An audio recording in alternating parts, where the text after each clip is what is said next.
Chapter 1. The Room with the Blue Mattress. Indianapolis, Indiana is all I've known my entire life. My mom was born here but grew up in Memphis, Tennessee. She used to tell me stories about the smell of honeysuckle in the mornings and the humid heat that seemed to make her miserable. When my mom was 17, she met my biological father, Timothy. From my understanding, their relationship was pretty toxic from the very start. He used to manipulate her and use his love as a weapon to get my mom to do things that she wouldn't normally do, like write bad checks or be a distraction when he committed a crime.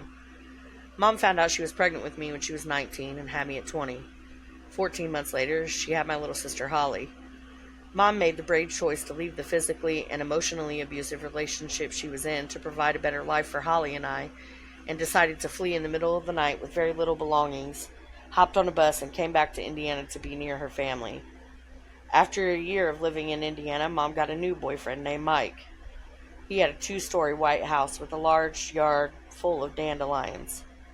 Mike was tall, had a large belly, and red hair. Mom was working at a local fast food chain and would leave us with Mike while she went to work. I was 4 years old and Holly was 3. I was so young I didn't really understand what was going on. I just knew that he would give me special toys if I did what he wanted. Usually he would use those special toys as a distraction while he would touch my private areas. He would bring me back to my bedroom, grab my 3-year-old little sister, and take her away for a while too. Once he was done, he would bring us into the bathroom, bathe us, and take a metal pipe, slam it into the walls and into the bathtub, and tell us if we ever told anyone, that's what he would do to our mom. We were terrified. He basically threatened to hurt my mom if we ever told, so we didn't say a word for almost 6 months. One day, Mom, Holly, and I were visiting Granny and Pawpaw, and I sang all my ABCs. My mom looked up from the newspaper she was reading, smiled, and asked, "Where'd you learn that?" I replied, "Well, Mike had his pants down."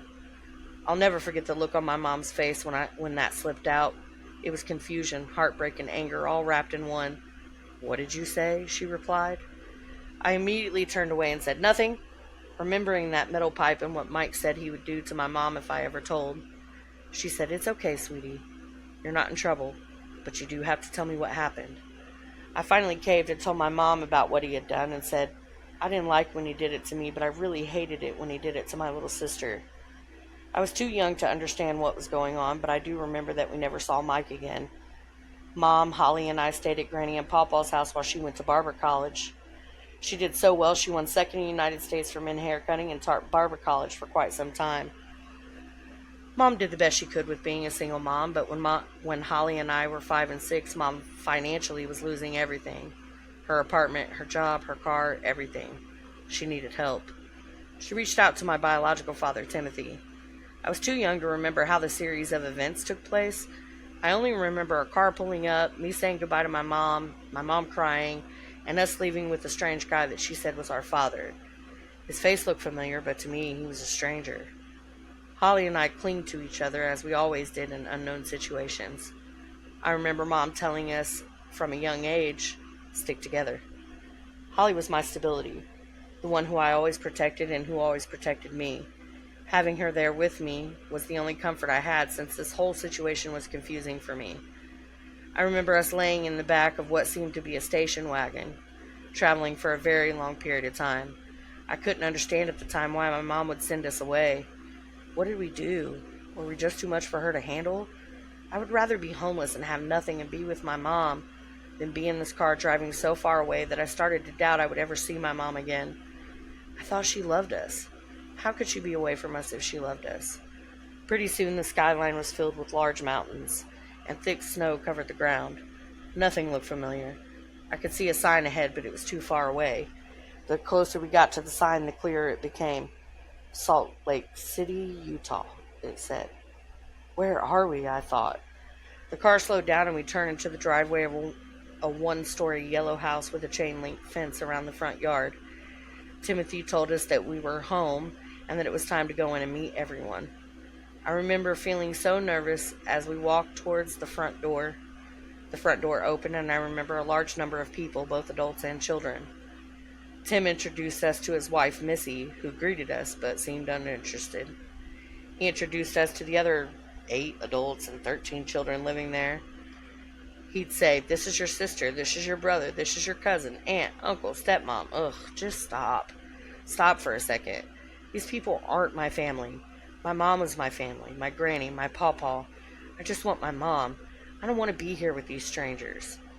Holly and I stood next to each other as they gawked and stared at us as if we were intruders in their home.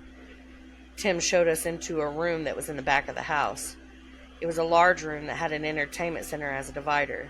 There was a blue mattress lying on the floor in the corner on one side of the entertainment center, and a large bed on the other side of the entertainment center.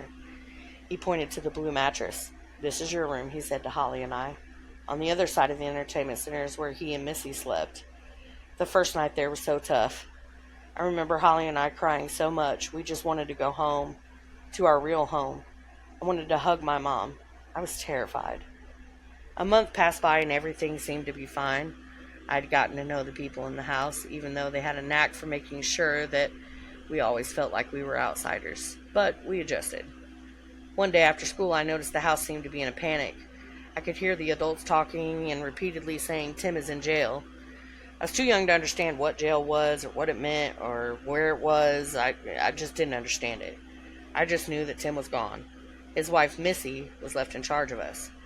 She would dress us up in fancy clothes for holidays, take pictures, and be nice to us on some days. Other days, her breath smelled of alcohol. On the days she smelled of alcohol, she would put us in the back seat of her car, drive us to the store, and tell us to go in, use her food stamps to buy something small, and then give her the change. After a few gas stations, she would stop by a large store, go in and buy stuff, and then we would go back home. I never understood why we always did that. Of course, now that I'm an adult, I realize that she was using the cash she would get from the change to feed an alcohol addiction. On the days that her breath smelled of alcohol, she hated us. Our punishments became more severe and more violent. I remember her giving me permission to walk with one of my aunts there, and when we came back, she didn't remember giving me permission. When I walked through the door, she grabbed me by my hair and threw me into the wall. My collarbone hit the corner of the wall, and all I remember is the room going dark, and me in a deep sleep, and the sound of my sister in the background screaming, "Leave my sister alone! Get off my sister!" I woke up, and she told me to go to my room. I went into the room with the blue mattress and cried. I didn't understand why she hated me so much, or why she couldn't remember giving me permission, or why she threw me into the wall. I dreamed of my mom coming back on the blue mattress. I dreamed of her putting me in the car, us dancing and laughing to silly music as we drove around. I missed her so much, but it had been so long, I knew she was never coming back, and this was the life I had to live now.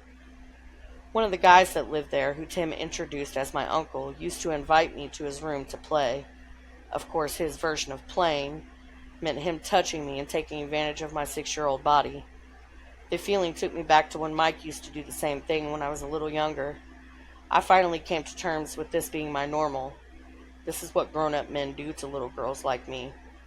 I couldn't tell on him because there was a list of rules in this house, and the punishments were pretty severe.